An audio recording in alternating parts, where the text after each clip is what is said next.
حضرات ناظرین اور سامعین، یہ بات کئی جگہوں پر کئی طرح کی سننے کو ملتی ہیں، اور جو کمیٹی سے الگ ہوتے ہیں جو حضرات، ان کا مزاج کچھ اور ہوتا ہے،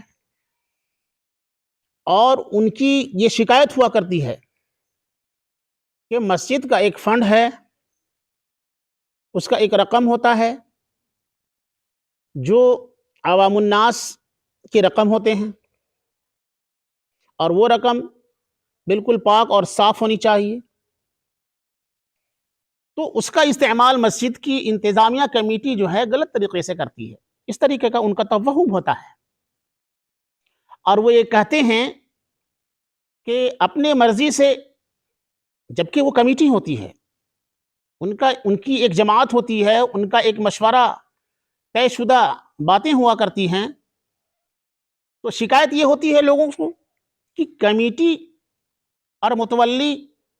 اور مسجد کی چند لوگ مسجد کے فنڈ کے پیسے کو غلط طریقے سے استعمال کرتے ہیں، ایسا نہیں ہونی چاہیے۔ اور وہ کہتے یہ ہیں، ان کی شکایت یہ ہوتی ہے عام طور پر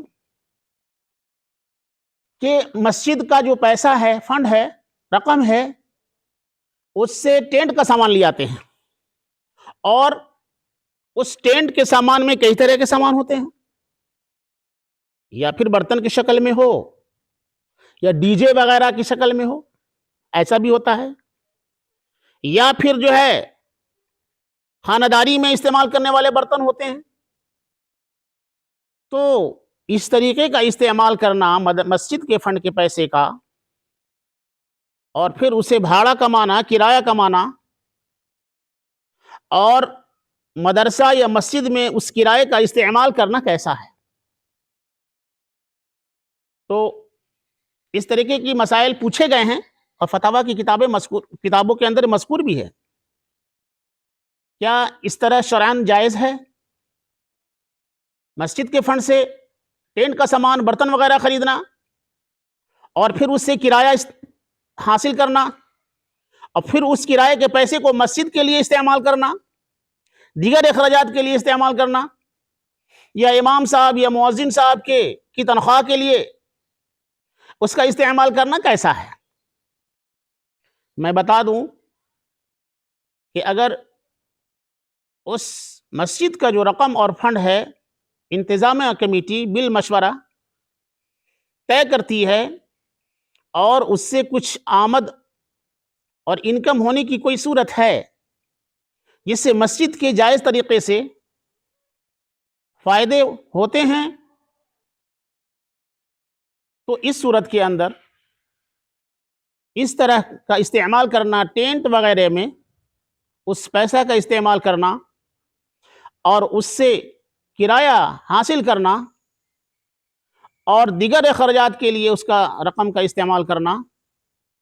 شرعاً جائز ہے اور درست ہے، ایسا کر سکتے ہیں۔ لیکن ڈی جے وغیرہ، ساؤنڈ بکس وغیرہ جو ہوتا ہے، اس کا خریدنا اور اس کو غیر شرعی طریقے سے شادی بیاہ میں استعمال کرنا، ناچ گانے میں استعمال کرنا بالکل جائز نہیں ہے۔ اس لیے کہ مسجد کے پاک پیسے کو اگر ڈی جے وغیرہ میں خریدنے میں آپ استعمال کرتے ہیں اور اس سے غیر شرعی طریقے سے اس کا استعمال ہوتا ہے ناچ اور گانا وغیرہ میں، تو یہ جائز نہیں ہے۔ ہاں، البتہ برتن وغیرہ خرید سکتے ہیں، اور پھر وہ کہیں ایسی جگہ برتن جائے اور اس کا استعمال ہو جو پاک طریقے سے، جائز طریقے سے اس کا استعمال ہو، اور اس کا رقم بھی، جو کرایہ بھی ملے، وہ صحیح رقم ہو، جائز طریقے کا رقم ہو، تو یہ تو صحیح ہے۔ لیکن ڈی جے وغیرہ کا استعمال کرنا، غیر شرعی طریقے سے اس پیسے کا رقم کا استعمال کرنا اور اس سے کرایہ لے کر مسجد وغیرہ میں استعمال کرنا جو ہے، یہ لا یجوز، جائز نہیں ہے۔